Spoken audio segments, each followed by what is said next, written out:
Thanks for joining us for the second daily roundup from the 2020 Borlaug Dialogue, brought to you by the events media partner Farming First.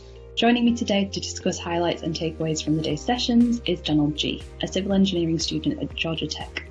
Originally from Des Moines, he spent last summer in Nepal as a Borlaug-Ruan Intern. Thanks for joining us today, Donald. Firstly, can you please tell me what you thought of today's sessions? I really enjoyed them. I enjoy the World Food Prize every year. I thought it was actually really cool how well it was done virtually this year. There's something really special about the fact that there are people speaking from Nigeria and they're in Nigeria, or people speaking from the UK and they're in the UK, and then, me being in Iowa and getting to see them and them from their home country speaking from there, I thought was really cool. Fantastic. And what were some of the highlights from today's roundtable session on nutrition that you kind of pulled out? Any specific areas that you thought were of particular interest? Yeah. One of the main things that I really connected with was when Dr. Pingali talked about agricultural policy not being really connected well to nutritious food. I thought that was one theme that sort of kept happening over and over in a variety of people's talks, was the fact that agricultural policy is really focused currently on the staple foods and like grains, whereas as we shift towards that focus on nutrition, there's not as much agricultural policy, therefore agricultural incentives for farmers to create a lot of nutritious food and make it easily available for people. That was really one of the main things that I noticed. Another thing was quite a few of the panelists talked about how we have the resources and we have the science now available to get nutritious food to people. We just need to develop the political will and sort of cultural will to make sure that the science and technology is implemented in a way that makes it that we can distribute this sort of nutritious food to people. For sure, and obviously the speakers did bring to life the fact that trade-offs do exist. So were there any kind of specifics that you pulled out there in terms of the discussion around what does need to change? And as you mentioned, the kind of incentives for farmers as well. Yeah. One of the big trade-offs that I heard talked about a lot was the challenge of the scalability of nutritious food. And this was talked about in the keynote as well, that, staple crops can be very scalable. You can make big, amounts of corn, which is what Iowa does so well, right? But the ability to get nutritious food to people all over the world where they need it is not as scalable. And so, there may be a small melon farmer in a remote part of the world that is doing a really, really important job in getting, nutrients, whether they be micronutrients or macronutrients, to people around them or in their country. And how do you really support people like that through policy, it's a much more challenging thing to do than the sort of easily scalable grains. And that was one of the big trade-offs that a lot of people talked about, which sort of going back to that political will, how can we structure the agricultural policies to help support the sort of smallholder farmers that aren't doing things that are scalable, but are doing things that are super valuable and meaningful to their communities. Another thing was that the current economic system, very rarely rewards nutrients. Calories are just a much easier thing to reward.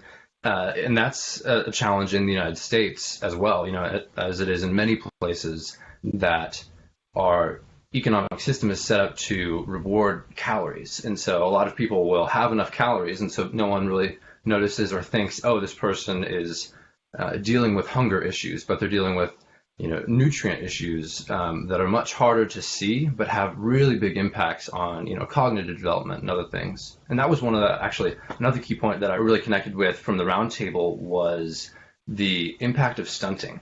As a Borlaug-Ruan intern, when I went to Nepal, I saw that real extreme impact that stunting can have on people.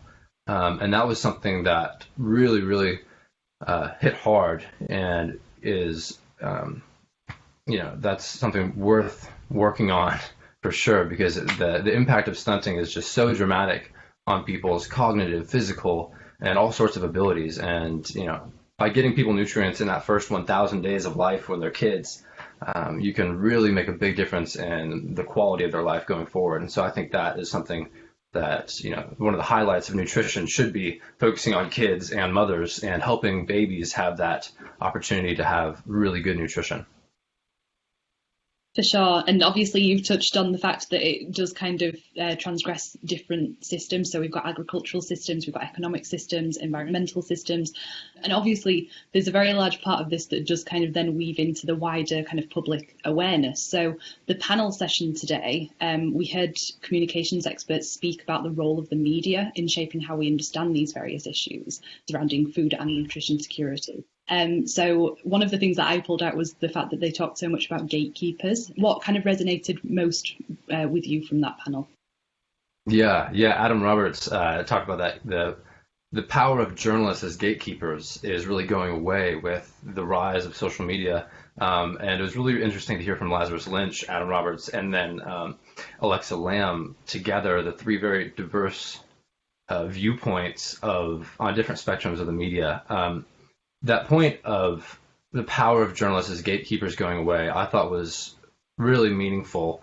And all three of them touched on the point that there is so much information going around in response to food systems or economic systems or political systems that no one can get it all, right? It's not possible to understand all the information that is being put out there.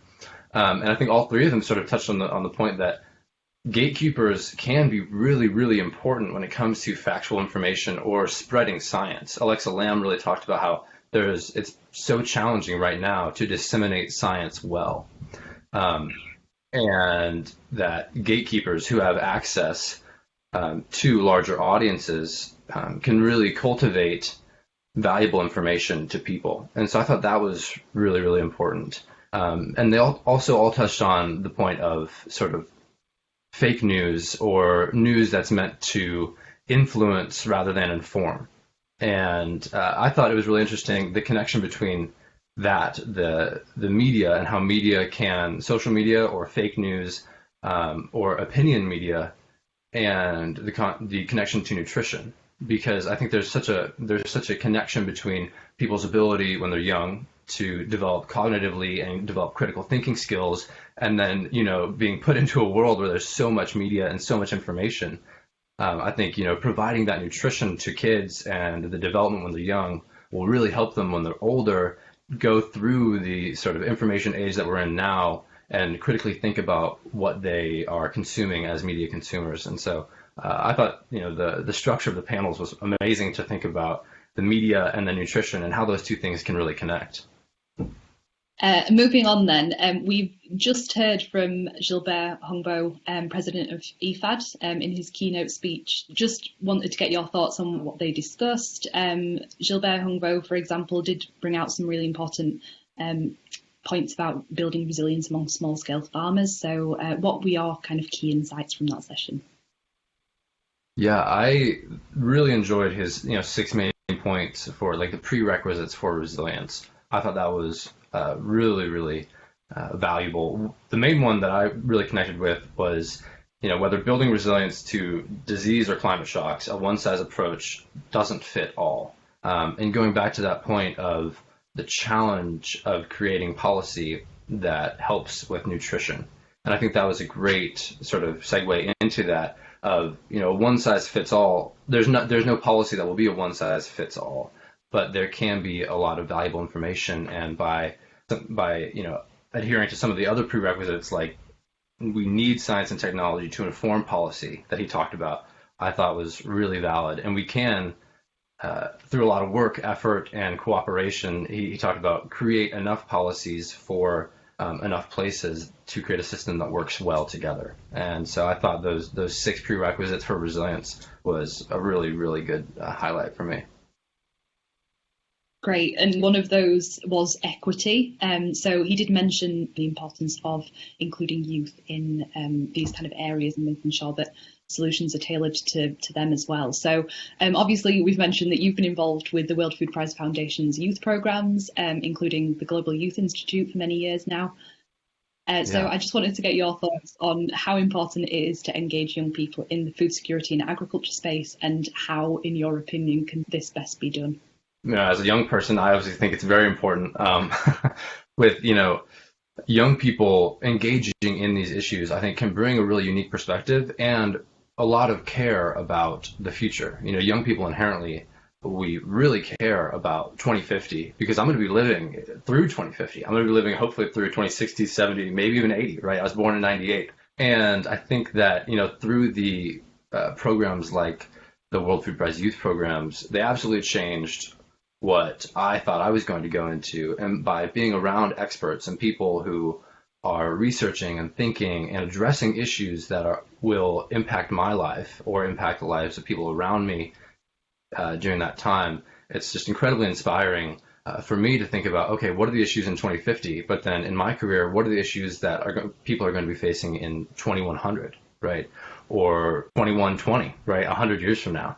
And so I think that by incorporating youth, we can, increase, one, the longevity of people on the earth, but also just improve the quality of life of people all around. And so I think, the people that I've met through the World Food Prize youth programs, whether it be at the World Food Prize when I was, in 10th grade, getting to talk with people like Dr. Gavise Jetta, who, an incredible sorghum breeder, or as a Borlaug-Ruan intern when I went to Nepal and saw with, through my own experience, the impacts of stunting, the challenges of access to clean water.